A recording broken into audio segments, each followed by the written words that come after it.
ዛሬ በዚህ ቪዲዮ የምገልጽላችሁ ኳንቲቴቲቭ አፕቲቲዩድ ማለት ምን ማለት ነው፣ ኳንቲቴቲቭ አፕቲቲዩድ ማወቃችን ምን ጥቅም ያስገኝልናል የሚሉትን ነጥቦች በስፋት ላሳያችሁ እፈልጋለሁ። ከዛ በፊት ግን ኳንቲቴቲቭ አፕቲቲዩድ ጥያቄዎችን ከነመልሶቻቸው ማግኘት ከፈለጋችሁ ዩቲዩብ ላይ ቢክ አካዳሚ ብላችሁ ሰርች በማድረግ እስካሁንም የተሰሩ ጥያቄዎችን ከነመልሶቻቸው ማየት ትችላላችሁ። ወደፊትም የሚለቀቁ የተለያዩ የአፕቲቲዩድ ጥያቄዎችን ማግኘት ትችላላችሁ ማለት ነው። ቀጥሎ ኳንቲቴቲቭ አፕቲቲዩድ ምን ማለት እንደሆነ አብረን እንመለከታለን። ዋት ኢዝ ኳንቲቴቲቭ አፕቲቲዩድ? እዚህ ላይ ሁለት ተርሞች አሉ። አንደኛው ኳንቲቴቲቭ፣ ሁለተኛው አፕቲቲዩድ የሚሉ። ኳንቲቴቲቭ ሚንስ ኳንቲቲ ሜዥር ኦር ነምበር ማለት ነው። ያ ማለት መጠን ልኬትንና ቁጥርን በተመለከተ ይገልጽልናል። The term aptitude means it is a natural or acquired ability or capacity. aptitude ሲባል ደግሞ ተፈጥሯዊ የሆነ በተፈጥሮ የተገኘ ወይም ደግሞ በሂደት በልምድ በትምህርት የተገኘ ችሎታንና አቅምን የሚገልጽልን ይሆናል ማለት ነው። ሁለቱን አንድ ላይ ስንሰበስባቸው ኳንቲቴቲቭ አፕቲቲዩድ የሚል ቃል እናገኛለን። ኳንቲቴቲቭ አፕቲቲዩድ means your ability and capacity to work with numbers and quantities. ኳንቲቴቲቭ አፕቲቲዩድ ማለት ቁጥሮች ላይ የመስራት ችሎታና አቅምን በተመለከተ የሚገልጽልን ይሆናል ማለት ነው። In quantitative aptitude, there are topics that are included like algebra, percentage, average, proportion, ratio, time and age, time and work, simple and compound interest, area, volume, probability and many more. ኳንቲቴቲቭ አፕቲቲዩድ ሲባል አንድ ራሱን የቻለ ጥቅል የሆነ ቶፒክ አይደለም። በዛ ውስጥ በርካታ ርዕሶች ቶፒኮች አሉ። ለምሳሌ ያክል አልጀብራን፣ ፐርሰንቴጅን፣ አቨሬጅ፣ ፕሮፖርሽን፣ ሬሽዮ፣ ታይም ኤንድ ኤጅ፣ ታይም ኤንድ ወርክ፣ ሲምፕል ኤንድ ኮምፓውንድ ኢንተረስት እነዚህን የመሳሰሉ እና ሌሎችንም የሚያካትት ሳይንስ ነው ማለት ነው። በመሆኑም ብዙ ጊዜ ኳንቲቴቲቭ አፕቲቲዩድን በትምህርት ብቻ ልናገኘው አንችልም። ከዛ ባለፈ ወጣ ብለን ኳንቲቴቲቭ አፕቲቲዩድ ላይ የተሰሩ መጽሐፎችን በመግዛት መለማመድ እና እነዚህን ኳንቲቴቲቭ አፕቲቲዩድ ጥያቄዎችን የመስራት አቅማችንን ማዳበር ይገባናል ማለት ነው። በመቀጠል ደግሞ ምንድነው ጥቅሙ? ኳንቲቴቲቭ አፕቲቲዩድ ማወቃችን የሚሰጠን ጥቅም ምንድን ነው የሚለውን አብረን እንመለከታለን። Reasons why quantitative aptitude is included in examinations. ኳንቲቴቲቭ አፕቲቲዩድ ጥያቄዎች ፈተናዎች ላይ በብዛት ይመጣሉ። ምክንያቱ ምንድነው የሚለውን አራት ነጥቦች ከዚህ ቀጥሎ እናያለን። ፈተና ስንል በቅድሚያ የ12ኛ ክፍል መልቀቂያ ፈተና ወይም የዩኒቨርሲቲ መግቢያ ፈተና ላይ ኳንቲቴቲቭ አፕቲቲዩድ ጥያቄዎች ይመጣሉ። ዩኒቨርሲቲዎች በሚሰጡት የመውጫ ፈተና ወይም ኤግዚት ኤግዛም ላይ ተማሪዎችን ብቁ መሆናቸውን ለመመዘን ሲባል የኳንቲቴቲቭ አፕቲቲዩድ ጥያቄዎች ይመጣሉ። ከዚህም ባለፈ ዓለም አቀፍ ዩኒቨርሲቲዎች በሚሰጡት የስኮላርሺፕ እድል ላይ ብቁ የሆኑ ተወዳዳሪዎችን ለመለየት ሲባል ኳንቲቴቲቭ አፕቲቲዩድ ጥያቄዎች እንደዚሁ ይመጣሉ። ሌላው ባንክ፣ ኢንሹራንስ እና ሌሎች ፋይናንሻል ተቋማት በሚያወጧቸው የስራ ማስታወቂያዎች ላይ ብቁ ሰራተኞችን ለመለየት ሲባል ለመመዘኛነት የኳንቲቴቲቭ አፕቲቲዩድ ጥያቄዎች ይመጣሉ ማለት ነው። ይህ የሚሆነው አንደኛ ቲንኪንግ አቢሊቲ ወይም የማሰብ ችሎታን ለመመዘን ሲባል በእነዚህን ኳንቲቴቲቭ አፕቲቲዩድ ጥያቄዎች ለመመዘኛነት ያመጧቸዋል። Students who perform well in their quantitative aptitude are able to increase their thinking ability and score good result in their education.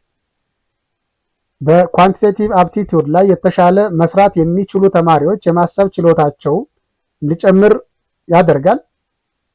የማሰብ ችሎታቸው ከጨመረ ደግሞ ትምህርታቸው ላይ የተሻለ ውጤት ማስመዝገብ ይችላሉ ማለት ነው። ቲንኪንግ አቢሊቲስ ኢንክሉድ ኮንሰፕቹዋላይዚንግ፣ ኤስቲሜቲንግ፣ አሰሲንግ፣ ሜሞሪ ሪቴንሽን ኤንድ ቶት ስትራክቸር። የማሰብ ችሎታ ስንል በውስጡ የሚይዛቸው ነጥቦች አሉ።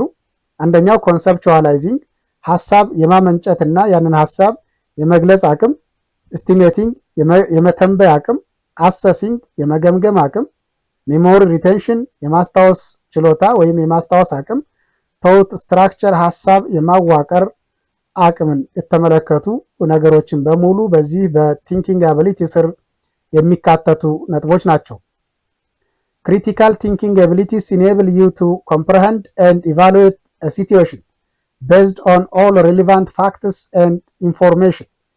የማሰብ ችሎታ ያለው ሰው አንድን ሁኔታ እውነታና መረጃ ላይ በመመርኮዝ መረዳትና መገምገም ይችላል ተብሎ ይታሰባል። You can use critical thinking abilities to analyze and organize the information, facts, and statistics in order to identify and solve an issue. በጥልቀት የማሰብ ችሎታ ያለው ሰው መረጃዎችና እውነታዎችን በመተንተንና በማደራጀት አንድን ችግር መለየትና መፍትሄ መስጠት አቅም እንዲኖረው ያደርጋል ተብሎ ይታሰባል። በመሆኑም ቲንኪንግ አቢሊቲን ለመመዘን ሲባል ኳንቲቴቲቭ አፕቲቲዩድ ጥያቄዎች በፈተናዎች ላይ ይመጣሉ ወይም ይገኛሉ ማለት ነው። ሁለተኛው ምክንያት እነዚህ የኳንቲቴቲቭ አፕቲቲዩድ ጥያቄዎች ፈተና ላይ የሚመጡት ፕሮብለም ሶልቪንግ አቢሊቲን ወይም ችግር የመፍታት ችሎታን ለመመዘን ነው። ፕሮብለም ሶልቪንግ አቢሊቲስ ኢኔብል ዩ ቱ ሃንድል ፕሮብለምስ ስዊፍትሊ ኤንድ ኤፊሽንትሊ። ችግር የመፍታት ችሎታ ያለው ሰው ችግሮችን በፍጥነትና በብቃት ለማስተካከል ይችላል። Individuals with these abilities are more self-reliant, which is one of the essential characteristics that companies look for in job applicants. ይህ ችሎታ ያላቸው ሰዎች ማለትም ችግር የመፍታት አቅም ያላቸው ሰዎች በራስ የመተማመን ስሜት ያላቸው ናቸው። በመሆኑም ድርጅቶችና መስሪያ ቤቶች ከስራ አመልካቾች መካከል የሚፈልጉት የዚህን ባህሪ ያላቸውን ተወዳዳሪዎች ነው ማለት ነው። Problem solving abilities involve rapidly identifying the underlying cause and developing a solution. ችግር የመፍታት ችሎታ ማለት የችግሮችን መነሻ ወይም ምክንያት በፍጥነት መለየትና በፍጥነት መፍትሄ የማጎልበት አቅም ማለት ነው። Individuals who perform well in their quantitative aptitude are good with problem solving. በመሆኑም በኳንቲቴቲቭ አፕቲቲዩድ ላይ የተሻለ መስራት የሚችሉ ሰዎች የተሻለ ችግር የመፍታት አቅም ያላቸው ሰዎች ናቸው ተብሎ ይታሰባል። ሶስተኛው ምክንያት እነዚህ የኳንቲቴቲቭ አፕቲቲዩድ ጥያቄዎች ለፈተና የሚመጡት ኩዊክ ዲሲሽን ሜኪንግ አቢሊቲን ለመመዘን ነው። ፈጣን የሆነ ውሳኔ ሰጭነት አቅምን ለመመዘን ሲባል እነዚህ ጥያቄዎች ይመጣሉ። We may have access to information, a variety of opportunities, and everything else working for us. Yet, when it comes down to that, we freeze and cannot make sound judgments. አንዳንድ ጊዜ ብዙ ሰዎች የተሟላ መረጃ ኖሯቸው የተለያየ መልካም እድሎች ተሰጥቷቸው የሚፈልጉት ሁሉ ተሟልቶላቸው ጤናማ የሆኑ ውሳኔዎችን የመስጠት ችሎታ ያንሳቸዋል። Individuals who perform well in the quantitative aptitude section are conditioned to quick decision making because of time constraint and objectivity of solutions. ኳንቲቴቲቭ አፕቲቲዩድ ላይ የተሻለ መስራት አቅም ያላቸው ሰዎች በተሰጣቸው ጊዜ ገደብ ውስጥ ጥሩ የሆኑ ውሳኔዎችን መስጠት ይችላሉ። ይህም ማለት የተሻለ ኳንቲቴቲቭ አፕቲቲዩድ ኖሌጅ ያላቸው ሰዎች የተሻለ ውሳኔ ሰጭነት አቅም አላቸው ማለት ነው። Making sound decisions quickly is an essential talent in any organization. ትክክለኛ ውሳኔዎችን ማድረግ መቻል በማንኛውም ድርጅት ውስጥ አስፈላጊ ተሰጥኦ ነው። Making well-informed selection might benefit business by providing a more valued employee whose abilities reduce effort and enable better utilization of organizational resources.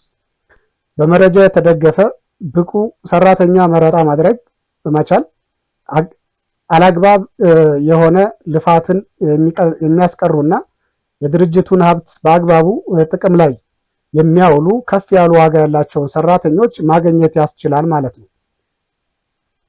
ይሄ ሶስተኛው ምክንያት ነው። ወደ አራተኛው እንሄዳለን። አራተኛው ምክንያት አቴንሽን ቱ ዲቴይል አቢሊቲን ለመለካት እነዚህ የኳንቲቴቲቭ አፕቲቲዩድ ጥያቄዎች ለመመዘኛ ፈተናነት ይመጣሉ። አቴንሽን ቱ ማይነር ዲቴይልስ may appear to be an easy characteristics yet many people ignore it. ለጥቃቅንና ዝርዝር ጉዳዮች ትኩረት መስጠትን ቀላል ባህሪ ተደርጎ ይቆጠራል። ነገር ግን አብዛኛው ሰው ችላ የሚለው ባህሪ ነው ማለት ነው። Working through the details of any particular project or assignment can help team members understand the broad perspective and have more straightforward concept of the ultimate result. በማንኛውም ስራ ላይ ለጥቃቅን ዝርዝር ጉዳዮች ትኩረት መስጠት የቡድን አባላት ትልቁን ጉዳይ እንዲረዱና ለመጨረሻው ውጤት የበለጠ ቀጥተኛ የሆነ ሐሳብ እንዲኖራቸው ያግዛል ወይም ይረዳቸዋል። Attention to detail is the capacity to effectively and precisely organize your cognitive talent to focus on a given activity or set of tasks. ለዝርዝር ጉዳዮች ትኩረት መስጠት ማለት በምንሰራው ስራ በማተኮር የአእምሮ ችሎታችንን ውጤታማ በሆነ መንገድ የማደራጀት አቅምን የሚያመላክት ነው። It entails analyzing things with skeptical eye, reducing distractions, and understanding how to concentrate on what is crucial and vital. ለዝርዝር ጉዳዮች ትኩረት መስጠት ነገሮችን በትኩረት እንድንመረምር፣ ብክነትን በመቀነስ አስፈላጊ በሆነ ነገር ላይ በማተኮር ወይም ማተኮር እንድንችል ያደርገናል ማለት ነው። በመሆኑም እነዚህን 4 ነገሮች ለመለካት ሲባል ተቋማት የአፕቲቲዩድ ጥያቄዎችን በተለይም የኳንቲቴቲቭ አፕቲቲዩድ ጥያቄዎችን ለመመዘኛ ፈተናነት ያመጧቸዋል ማለት ነው። በመሆኑም እርስዎ የኳንቲቴቲቭ አፕቲቲዩድ ዕውቀት እንዲኖረው ከፈለጉ ዩቲዩብ ላይ ቢክ አካዳሚ ብላችሁ ሰርች በማድረግ ቻናሉን በማግኘት ሰብስክራይብ፣ ላይክ እንደዚሁም ሼር እና ኮመንት በማድረግ መቀላቀልና ቤተሰብ መሆን ትችላላችሁ። በዚህ ቻናል በተለያየ ጊዜ በርካታ አይነት የአፕቲቲዩድ ጥያቄዎች ይለቀቃሉ። እስካሁንም ቀረቡ አሉ፣ የተሰሩ አሉ። ገብታችሁ እስከ መልሶቻቸው ማየትና ራሳችሁን አፕዴት ማድረግ ትችላላችሁ።